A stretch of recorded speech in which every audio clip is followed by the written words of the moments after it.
मतलब आप यादव हैं फिर भी मतलब कहा जाता है कि यादवों का गढ़ होता है सपा, और आप सपा में इस बार मतलब वोट नहीं जाएगी आपका? देखिए, सबसे बड़ी बात तो ये है, समाजवादी पार्टी उसी को यादव मानती है जो उनके परिवार के हैं। और उनके परिवार में 4-5 टिकट दिया गया है, और क्या उनके परिवार के बाहर कोई यादव लड़ने लायक नहीं है? तो यानी कि नहीं है, किसी को टिकट नहीं मिला है, केवल 4-5 टिकट उनके परिवार को मिला है। तो ऐसा नहीं होना चाहिए। आप समाजवादी हैं तो सबके हैं। मैं मानता हूं कि मोदी जी सक्षम नहीं है। अगर आप इस चीज़ को मान भी लेते हैं, आप उनको हटाएंगे तो बैठाएंगे किनको? अब वो अभी के डेट में एज ऑफ नाउ मुझे नहीं लगता है कि उस कुर्सी पर बैठने के सक्षम है। प्रधानमंत्री का कुर्सी संभालना सबके बस का नहीं है, और इन लोगों के बस का तो नहीं है। अगर सरकार बनती भी है तो 2-4-6 महीना साल भर में सरकार गिर जाएगी। इनके अलावा, मोदी जी के अलावा, वही इंसान एक ऐसा है कि वो संभाल के बैठा हुआ है और सब चीज़ों से जूझ रहा है। और रही, लेकिन जो आज जो देश में और विदेश में जो बीजेपी की साख है, वो हमको तो लगता है कि आज तक कितनी साख नहीं बनी। पहले भी जैसे मनमोहन सिंह जी प्रधानमंत्री रहे, और भी उससे पहले प्रधानमंत्री रहे थे, लेकिन वो देश के प्रधानमंत्री थे। विदेशों में साख के नाम पे उनका मतलब बहुत ही कम था। आज रूस, अमेरिका जो पहले भारत के प्रधानमंत्री को टुकड़ा भी नहीं डालते थे, आज वो उनको बिल्कुल माथे पे बैठाए रखते हैं। बहुत बड़ा उनके सामने उसका चैलेंज चाइना था, कैसे समझता था इंडिया को, कुछ भी नहीं समझता था। आज जरा आँख भर के देखने में उसको जोर आता करता है। मैं फौज में था तो जो पहले फौज को जो है पत्थर खाने के लिए छोड़ दिया जाता था, आज वह बातें नहीं हैं। फौज सशक्त है, जवाबी कार्यवाही कर रही है, और देश का उत्थान भी रहा है। तरह तरह के एम्स, बढ़िया सड़कें और हर चीज़ बन रहा है। करप्शन पर प्रहार हो रहा है, गुंडे मारे जा रहे हैं। यह एक सरकार की अच्छाई है।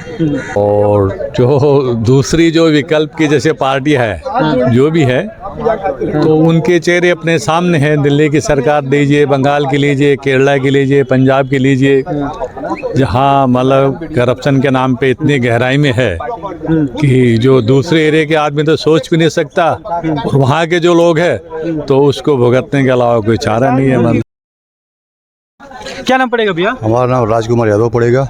यादव जी हैं आप। आपका मतलब यहाँ से इंडी गठबंधन में अखिलेश भैया भी हैं और राहुल गांधी हैं, और फिर से आपका अकेले हैं, वो आपके बीजेपी है। क्या लग रहा है इस बार किसका पड़ा भारी है, बीजेपी का या फिर से इंडी गठबंधन का? देखिए, सबसे बड़ी बात है कि रवि किशन जी हमारे सांसद हैं, और इन्होंने तो कार्य अच्छा किया है, और जनता में काम करते हैं, और जो भी उनके वहाँ चला जाता है उसका काम होता है। वो ये नहीं देखते हैं कि किस जात के, किस समाज के हैं, किस पार्टी के हैं, ये नहीं कोई पूछा जाता है। 2-3 का हमारा भी था, और उन्होंने कार्य किया, वो कार्य हुआ भी। तो ऐसे ही जो अच्छे सांसद को जिताना चाहिए, और पार्टी और दल से अलग हट करके जो है। अच्छा, ठीक है। तो मतलब आप यादव हैं फिर भी मतलब कहा जाता है कि यादवों का गढ़ होता है सपा, और आप सपा में इस बार मतलब वोट नहीं जाएगी आपका? देखिए, सबसे बड़ी बात तो ये है, समाजवादी पार्टी उसी को यादव मानती है जो उनके परिवार के हैं। और उनके परिवार में 4-5 टिकट दिया गया है, और क्या उनके परिवार के बाहर कोई यादव लड़ने लायक नहीं है? तो यानी कि नहीं है, किसी को टिकट नहीं मिला है, केवल 4-5 टिकट उनके परिवार को मिला है। तो ऐसा नहीं होना चाहिए। आप समाजवादी हैं तो सबके हैं। तो कुछ कमियां भी हैं और कुछ अच्छाई भी है, उससे हम इनकार नहीं करते। अच्छाई है, सरकार ने लैपटॉप दिया इन्होंने बच्चों को पढ़ने के लिए, एक्सप्रेस बनवाया, और 100 नंबर दिया। तो कुछ अच्छे कार्य भी हैं, और कुछ भाजपा के भी अच्छे कार्य हैं। हम लोग तो भाजपा ही रहे हैं। मैं मंडल अध्यक्ष भी रहा हूँ, खोराबार का महामंत्री भी रहा हूँ, और अच्छे कार्य। अटल बिहारी वाजपेयी के समय में वो जो भाजपा थी, अब वो भाजपा नहीं है। कुछ कमियां भी हैं, हर जगह कई कमियां, कई अच्छाइयाँ मिलेंगी, तो उसको तुलना करके जो है जनता को करना चाहिए, और बाकी लोगों को अलग हट करके वोट करना चाहिए। जो अच्छे उम्मीदवार को प्लस बनाना चाहिए और जिताना चाहिए। और योगी जी से हम लोग संबंध रहे हैं, इन्होंने भी अच्छा कार्य किया है। योगी जी ने कौन सा अच्छा कार्य काम किया है? योगी जी जो आज विकास कार्य दिखाई दे रहा है गोरखपुर में, योगी जी की देन। अच्छी बात होती है। माफिया मुक्त हुआ है कि नहीं हुआ उत्तर प्रदेश? माफिया मुक्त हुआ है। बहुत पहले नारा लगता था गोरखपुर को हम माफिया और मच्छर मुक्त करेंगे, तो माफिया मुक्त हुआ, लेकिन मच्छरों का आतंक तो अभी है। ये मच्छर कौन है? मच्छर जो तमाम बीमारियां होती हैं। समाज में जो है 2 तरह के मच्छर होते हैं। पहला मच्छर है जो आदमी बीमार करता है, और दूसरा मच्छर है जो मानव रूप में है, वो पूरे समाज को गंदा करता है। अच्छा अच्छा, ठीक है भैया। क्या नाम पड़ेगा भैया? ललित वर्मा। भैया कैसे देखते हैं, आप तो युवा हैं, युवाओं का देश है माना जाता है, राहुल गांधी युवा नेता हैं, काफ़ी लोग अपने राहुल गांधी ने काफ़ी अपना मुद्दा लेकर चल रहे हैं, घमासान छिड़ चुकी है बीजेपी में और कांग्रेस में, इंडी गठबंधन में सारे दल के लोग इकट्ठा हुए हैं, कह रहे हैं कि इस बार अगर बीजेपी जीत जाती है तो लोकतंत्र खतरे में है, तानाशाही ला देगी, फिर से चुनाव नहीं होने देगा। इससे आप कैसे देखते हैं, आप इस बार तीसरी बार मोदी सरकार या फिर बदलाव? देखिए भैया, जहाँ तक रह रही है कि मोदी के बदलाव की बात की जा रही है, मेरा इसमें मानना ये है कि आप लाएंगे तो लाएंगे किसको? प्रधानमंत्री राहुल गांधी हैं, अरविंद केजरीवाल जी हैं, आपके अखिलेश भैया हैं, तमाम लोग हैं, चेहरा नहीं है, बहुत सारे चेहरा हैं। प्रधानमंत्री के कुर्सी पर बैठने के योग्य अभी कोई भी नहीं है। मैं मानता हूँ कि मोदी जी सक्षम नहीं है। अगर आप इस चीज़ को मान भी लेते हैं, आप उनको हटाएंगे तो बैठाएंगे किनको? अब वो अभी के डेट में एज ऑफ नाउ मुझे नहीं लगता है कि उस कुर्सी पर बैठने के सक्षम है। प्रधानमंत्री का कुर्सी संभालना सबके बस का नहीं है, और इन लोगों के बस का तो नहीं है। अगर सरकार बनती भी है तो 2-4-6 महीना साल भर में सरकार गिर जाएगी। इनके अलावा, मोदी जी के अलावा, वही इंसान एक ऐसा है कि वो संभाल के बैठा हुआ है और सब चीज़ों से जूझ रहा है। और रही बात कमी बेसी की, तो हर इंसान के अंदर कमी बेसी है, हर सरकार के अंदर कमी बेसी है। आप उसको ये नहीं कह सकते हैं कि ये परफेक्ट पार्टी है। परफेक्ट पार्टी नाम का कोई चीज़, परफेक्ट इंसान नहीं होता तो परफेक्ट पार्टी का, पार्टी तो इंसान से ही बनती है ना। तो जब परफेक्ट इंसान ही कोई नहीं है तो परफेक्ट पार्टी कैसे हो सकती है? अच्छा ठीक है, चेहरा कोई नहीं है बीजेपी के अलावा, मोदी जी के अलावा। क्या नाम पड़ेगा चाचा? मेरा नाम तो सत्य प्रकाश भार्गव है जी। अच्छा चाचा, कैसे देखते हैं इस बार कार्यकाल मोदी जी का कैसा चल रहा है? 10 साल हो चुके हैं, फिर से बदलने का मौका मिल रहा है देश को। क्या इस बार बदलेंगे या फिर से उसी मुद्दे पे रहेंगे कि मोदी जी विकास जो गारंटी चल रही है, मोदी जी का काम कार्यकाल अच्छा है, 10 सालों में जो काम किया उन्होंने बढ़िया किया, इसके बाद तीसरी बार मोदी सरकार रहेंगे या फिर बदलाव होगा? नहीं, मोदी सरकार ही रहनी चाहिए।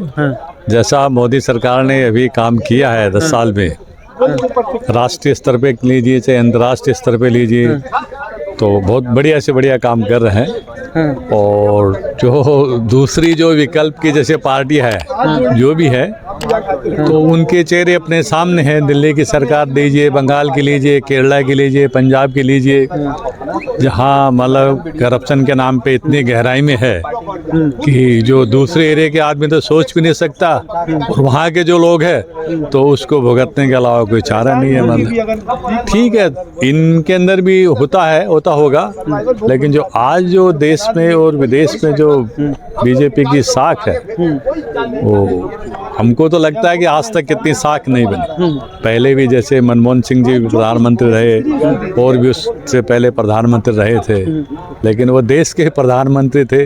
विदेशों में साख के नाम पे उनका मतलब बहुत ही कम था। आज रूस, अमेरिका जो पहले भारत को या भारत के प्रधानमंत्री को टुकड़ा भी नहीं डालते थे, आज वो उनको बिल्कुल माथे पे बैठाए रखते हैं।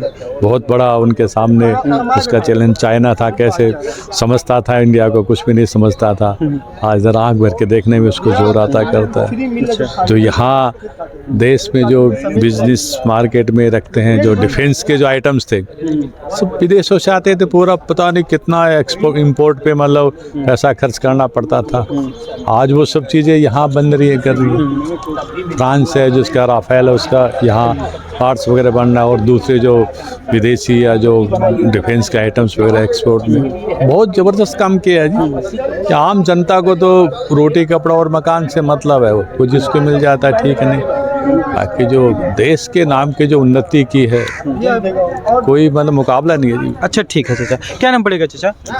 सोमनाथ शुक्ला। चाचा कैसे देखते हैं कार्यकाल कैसा है मोदी जी का? भी चाचा बता रहे थे कि विदेश नीति पे बहुत ही काम बीजेपी गवर्नमेंट ने बड़ा ही अच्छा काम किया। पहले जो प्रधानमंत्री हुआ करते थे, विदेश के लोग जो मतलब उस पर टुकड़ा भी नहीं डालते थे। अभी आज के डेट में क्या है कि मोदी जी को बहुत लोग पूछने वाले हैं, पैर तक छूते हैं लोग। कैसे देखते हैं इसे? इस बात को मैं बहुत अच्छी तरह से देख रहा हूँ कि जो वर्तमान परिवेश है देश के शासन का, वह बहुत ही सुंदर है। विदेशों में जो भारत का गौरव बढ़ा है वह अपरिमित है, असीमित है जो है, ऐसा आज तक नहीं बढ़ा है। देश की सीमाएं सुरक्षित रही हैं, मैं फौज में था तो जो पहले फौज को जो है पत्थर खाने के लिए छोड़ दिया जाता था, आज वह बातें नहीं हैं। फौज सशक्त है, जवाबी कार्यवाही कर रही है और देश का उत्थान भी रहा है। तरह तरह के एम्स, बढ़िया बढ़िया सड़कें और हर चीज़ बन रहा है। करप्शन पर प्रहार हो रहा है, गुंडे मारे जा रहे हैं। यह एक सरकार की अच्छाई है।